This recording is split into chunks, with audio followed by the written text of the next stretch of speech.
So guys, El-Rufai has ended up slimming Tinubu's chances in the north. We know that El-Rufai is a very strong ally of Buhari, and Buhari has a very good influence in the north. You know, Buhari has a large followership in the north, even though in his 8 years he took Nigeria 100 years backward. But we all know the north, the way they do their followership. They don't care to know about, people's past. They don't care about the history. They just go ahead to follow people, especially if they get the command from anybody they respect. The north is ready to support you, even if your history has been that terrible. So we now saw El-Rufai defecting from the APC and joining the SDP, and there have been a lot of reactions out there. Don't forget that El-Rufai is currently working very closely with Atiku, and he has the backing of Buhari, and then other northern leaders who have very close relationship with him. He's just going to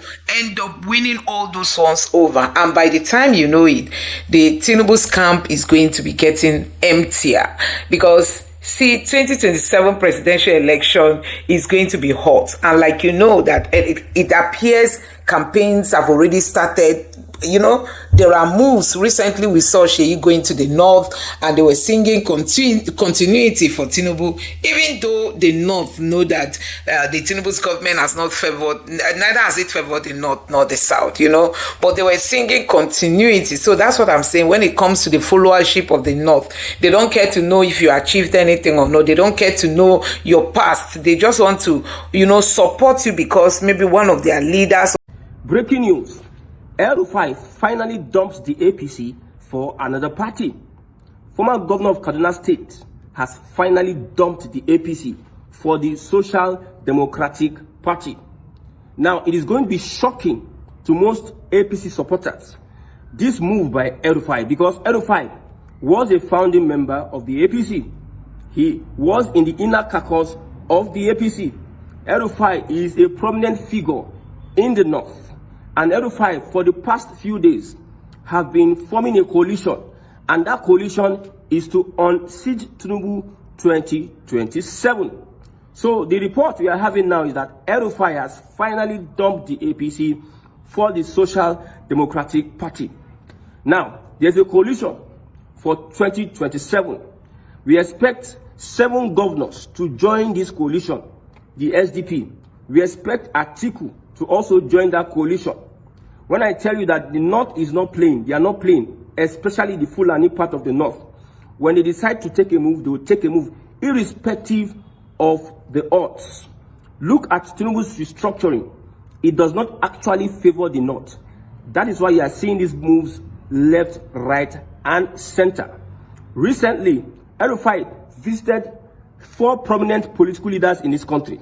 4 prominent. He visited Buhari, and I've said it. Buhari is one person. This is my opinion, my own speculation. Buhari is one person that can stop Tinubu. Buhari. In the whole of the north, there's one person that can galvanize the votes of the north against Bola Ahmed Tinubu and his popularity. That is only Buhari. Then the second person he visited Atiku. Atiku has influence. I tell you, Atiku has influence in the north. The third person he visited, they were in the southwest. He visited Aregbesola and he visited Tunde Bakare. Look at these visits. They are strategic. Even though I don't trust Tunde Bakare and Aregbesola, but they are trying to identify those that are, in quotes, not in good terms with Tinubu, to form an alliance with them. Yes, relationship from the southwest, relationship from the south-south. When El-Rufai went for Edwin Clark's, ceremony, he talked about how the north needs to align with the south-south part of Nigeria, how they have an history of political alliance. So El-Rufai has been moving from one region to another to form political alliance against Tinubu come 2027. All because Tinubu is pushing an agenda for the southwest and is taking restructuring very, very serious. And this restructuring is affecting the core north. The Fulani north, that restructuring is affecting them. So whatever coalition you are seeing now will be led by El-Rufai. Atiku and co. So we expect 6 governors from northern Nigeria to join in that coalition. And the audacity that these people have, that they can unseat Tinubu 2027, we are going to see 2027 as a very, very interesting year. 2027 will be very, very interesting. The obedient movement, they are organizing themselves.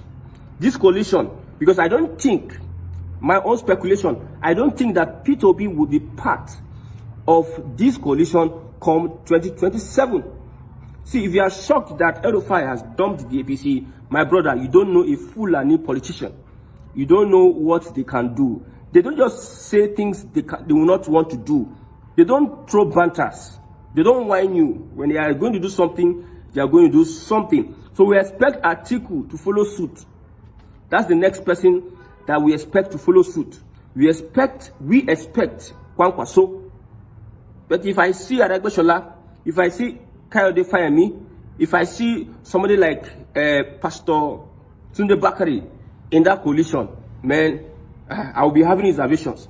But however, the news is the news that El-Rufai has dumped the APC. What is your take on this particular report? What is your take on this particular report? The most important thing here is that 2027, we are going to see different kinds of politics. Jugular for jugular. I said it, if you are going to win election in Nigeria today, there must be a restructuring of all these arms of government, the police, the judiciary, INEC, these agencies of government, INEC, and the DSS. If you don't look for restructuring, electoral reforms, reforming all these institutions, I've said it, Tinubu is going to spend 8 years. Let me make it clear to anybody who cares.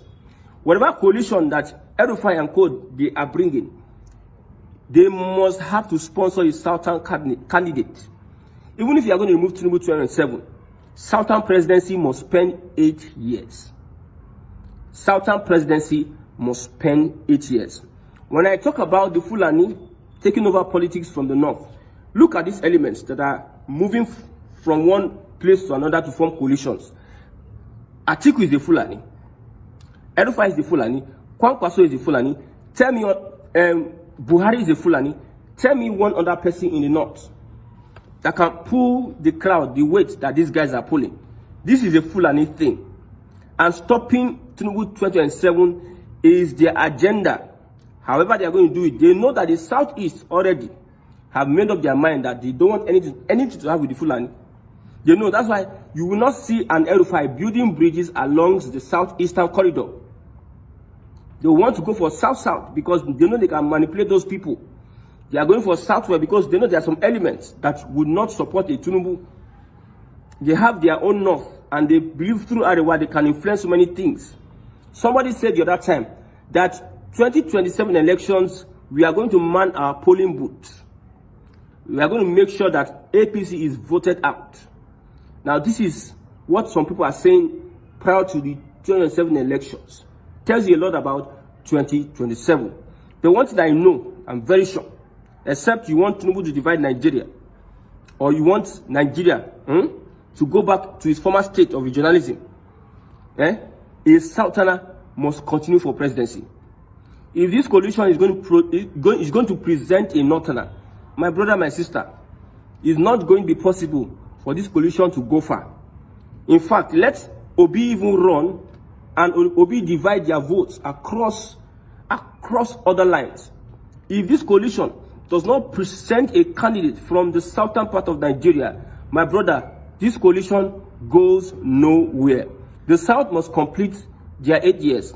We know what they did to a Jonathan, although Tinubu's hand is there. We know what the North did to a Jonathan because they believe that he has cannot spend he has spent 2 years of Yaradua. He cannot spend another so that it will be 8 years. They had to fight tooth and nail. They were threatening. Buhari threatening. They were threatening. El-Rufai threatening. Even Osibajo joined them, threatening because of power, threatening a Southern president. And today, your North, your Fulani North, through Buhari, you did your 8 years, you destroyed the country, you scattered the country, then you don't want Tinubu to complete. Maybe we all have agreed that It is APC politics we are playing now. We have all agreed. Snatch it, grab it, and run away with it. That is the politics we have agreed to play. So nobody is stopping nobody is stopping Tinubu. 2027. You see, if we see the way this coalition, any move or any step this coalition makes that does not favor southern Nigeria, we are going to kick against it. I don't care what Tinubu is doing to the Igbos at this point in time. My own is the Fulanis. I've said it various number of times. Look at the elements behind this coalition. They are the Fulani.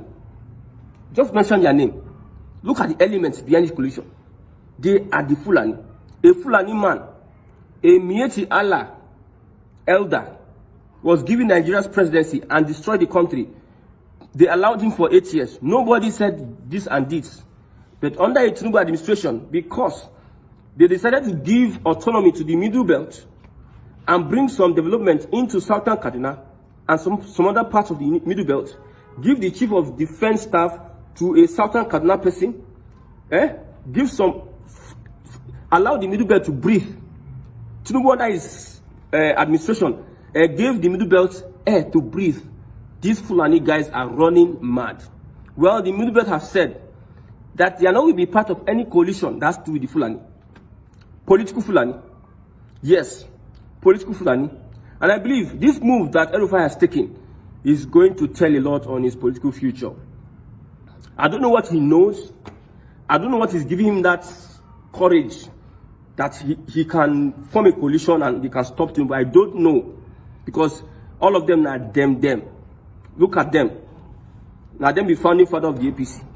Now they run the election. They might be privy to some information that we don't know. They might know who switched off the server. They know secret amongst themselves. Probably he thinks that he got what it takes to unseat a Tinubu 2027. But we are informing them that even though you got what it takes, let that got what it takes present a southern candidate. If you do not present a southern candidate, no show for you in southern Nigeria. And you think you have the numbers. No, you don't have the numbers.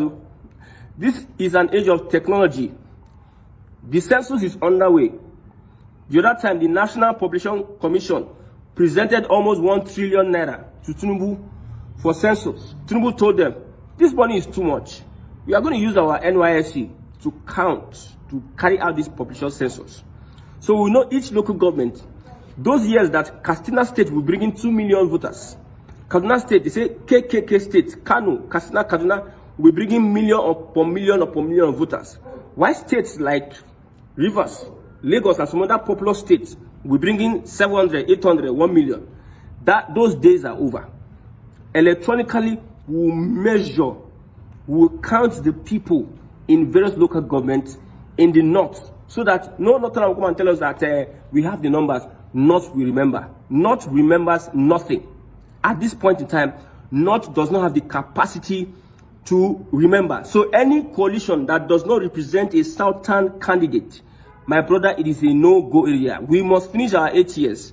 Then after our 8 years, see, I predicted this long time ago. I said that the North no go agree. As they no go agree for Tinubu, Tinubu serve as a jagaban, he go stand the ground. He go stand the ground. When he stand the ground, they go to fight. This one go hit this one. That one go hit that one. Now restructuring will be the next thing. I've said it. Tinubu may be Nigeria's last president. Now the headline will be Tinubu may be Nigeria's last president as El-Rufai dumps APC for SDP. Because the fight just started. They know that after 2025, every other thing is politics. 2 years. If Tinubu does not achieve anything within 2 years, my brother, if the achievements of Tinubu, what he's going to use to campaign, even though your votes might not count because of the kind of institutions we have, if Tinubu does not consolidate on his promises, he has just 2025. He has like 8 months or 9 months to prove himself, to get some things structured, restructuring, kick the foundations of restructuring running before 2026, because 2026 is the year of politics and it is going to be a very, very tough time for Tinubu. But I don't think that these people can unseat Tinubu. That is my own opinion. I've said it. If you're watching this broadcast, put down your opinion. Let's see. What is your take on this matter? You see, Tinubu has been sending Seyi Makinde, his son, to build bridges amongst the youths in northern Nigeria. You see, this Ramadan, Seyi goes to Sokoto State to break fast. He goes to Katsina State to break fast. He goes to this state to break fast. You see, that political strategy says a lot. If you are somebody that can, you can demystify what is going on. You see, the bridges that Tinubu is using Seyi Makinde to build amongst the grassroots. He is targeting the grassroots. Usually, the kind of politics they play in the northern part of Nigeria is that politics that somebody comes as a leader, he thinks for the people. Whatever he tells the people is what the people will believe. If he's going to lie to the people, so be it. If he's going to do this to the people, so be it. The Labour Party, Obi's presidential candidacy opened the eyes of Northerners. So Northerners now are willing to engage for themselves, not allowing some politician somewhere just come and just say, we are voting this person, we are voting that person. Seyi Tinubu is going to be meeting the grassroots, the Muslim community. They are going to get a lot of votes from the Muslim community with this Ramadan strategy. Seyi Tinubu is building bridges with the new kids on the blocks. Last time he went, I think, to Kano State. Is it Kano State? I saw the son of the governor. Yes. I saw the son of the APC chairman and the son of Tinubu. They were together. They were dancing and they were making merry. These are political strategies by Tinubu. So Tinubu is somebody that I've seen that he thinks ahead. How he was able to cripple the Labour Party, cripple the PDP, is something we need to study. I said the last time that I'm learning politics from Tinubu. Somebody said that I'm not learning anything, I'm learning. See, politics is politics. If I'm a police officer and I don't know how a criminal thinks, how will I catch a criminal? So even though he's playing criminal politics, so I'm understanding these moves and these moves are the kind of things they do to get this kind of results. So that's what I'm learning. Tinubu plays ahead. He plays ahead, infiltrate his men. How he was able to fix some people in this opposition party to destroy those parties is something that we need to learn. So this coalition, they'll be making a very, very big mistake if they involve Aregbesola, if they involve Tunde Bakari, if they involve Fayemi, and thinking that this will work against Tinubu. No. They should not even go and involve Yemi Osinbajo. Any coalition. The only way they can not support Tinubu if that coalition present a southern candidate, because it is the turn of the south. The north cannot be bamboozling us and bullying us like that. And we have the numbers.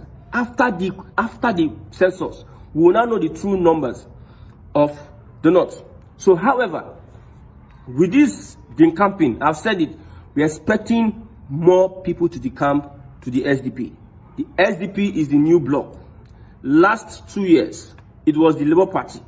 Now it is SDP. I don't think that a P2B will be able to run on Labour Party presidency, because the obedient movement would not allow P2B to run on the platform of the Labour Party. So Labour Party is gone. Labour Party will never have any. See, almost all the Labour Party representatives would decamp to the APC. Now it is a new bloc. Tinubu does scatter PDP, does scatter Labour Party. So everybody is going to the SDP. And most people are very, very careful of Tinubu's hand in SDP, Social Democratic Party. So we expect governors from the north, most of them Fulani governors, to join El-Rufai in the Social Democratic Party. El-Rufai, don't underrate that guy. He's intelligent. He knows his onions. He has been able to fight some top guys and reconcile. He's I don't know how to put the word. He's somebody that can really stand up to Jagaban in a way, but he has lost his popularity amongst the southern part of Nigeria over what happened to southern Kaduna. Christians don't like, in quotes, El-Rufai. So that thing he has with Middle Belt, the killings, the alleged Boko Haram sponsorship or commander-in-chief of Boko Haram, the alleged ties he has with Boko Haram, is not going to favor him. If not for that stain he has in southern Nigeria, I think El-Rufai will have done a lot of damage to the APC. El-Rufai will have done a lot of damage. I tell you for real. El-Rufai would have done a lot of damage to the APC. So we are watching the political events unfold. Don't write out the obedient movement. Now, the obedient movement is a movement that have come to stay. Whether they win elections or not, they are a pressure group now. You do know what it takes to build that kind movement that has that popularity all over the world? Do you know what it is? So they will never want to wish it away. That is why you see, obedient movement is out of the Labour Party. So Labour Party will not be popular in 2027. Only God knows what Abure was thinking. A party that that somebody came into that party and made that party popular. And you had lawmakers here and there. Yet all you needed to do was your personal ambition. You use your personal ambition to destroy the party. Imagine. Same thing with Atiku. Atiku 9B1. He left. Wike was in that party holding down the party. He left the PDP for the APC. They could not give him. They were going to give Buhari for second term. He came back to the PDP and got the ticket and he stood against Buhari. Then after he came to the PDP, he's now forming Lord and personal savior on Wike. So PDP as a party dead, Labour Party as a party dead. We have only APC and SDP. So whoever that is thinking that good governance is going to come to him or her, just know that, see, the system we are practicing will never bring good governance to your table. I'm telling you, maybe you don't understand what good governance is. In the future, you will come to understand what we talk about good governance. When the grass fights, it is the people that suffer, my brother. It is the people that are suffering when this grass fight. These political gladiators are going to clash 2007. If you like, carry yourself and join yourself in their fight. They have been ruling this country for the past 20, 30 years. What is the legacy are they leaving for the young people? Nothing are they leaving for you. Promises upon promises, try and error. I've said it during the IBB book launch. All those leaders that came there, none of them was able to fix anything in Nigeria. Even refinery, none of them was able to fix the petroleum, electricity. None of them was able to fix anything in Nigeria. When you look at them, seated. So if like die in their war, according to Dele Farotimi, do not die in their war. El-Rufai is decamping to the APC. If it's you, man, sit down and sit down the looko. When it comes to 2003, my brother. When it gets to 2027, my brother, you know where you stand. Me, I'm standing for restructuring. Anything politics that has the name Nigeria, without restructuring, resource control, every state control resource, without regionalism, anything that has to do with all those, it is a no-no for me, or balkanization. So guys, you have seen it for yourself. Honestly, these are some of the things that people keep talking about when it comes to Nigeria and its leadership. Now, take a look at Kenya. What is happening in Kenya? The Kenyan president has come under fire. He has come under fire, you know, because of the leadership style. This is a man that the people really trusted. And guess what? He's even young. Because we are thinking that the old men can no longer serve us. We need younger people. But when you now look out there and see some of these young people and see how they were able to govern their people, you'll be wondering if the old people are even far better than the young people. Now, take a look at what is happening in Kenya. You know, many people are surprised that under the leadership of their president, people will be complaining. This is a man that people came out massively to support and to vote for, and he promised the people that he was going to lead them well. But today, where is that leadership? The same thing is in Nigeria. During campaign, they will tell you they are going to do this. Anyway, if you watch Tinubu during his campaign, he did not promise Nigerians heaven and earth. You will see him going to dance. I only come here to dance, and before you know it, he leaves. And they told us, yeah, that he mustn't talk. You know, he mustn't talk like that of a Edo State governor. When he was campaigning, he was invited to the TV houses. He didn't come. They say he mustn't talk. He mustn't talk. So I don't know what you make of what is happening. El-Rufai defecting, trying to build a coalition, a very strong force against the powers that be, against the Tinubu's government, against, and the APC government. Now he has moved from the APC to SDP. We are just looking forward to seeing how all this is going to play out. Honestly, let me know your thoughts in the comment section below. Please don't forget to subscribe to the channel, turn on the notification bell. Please give this video a like so that YouTube can recommend it to others, and drop your thoughts in the comment section below. Thank you.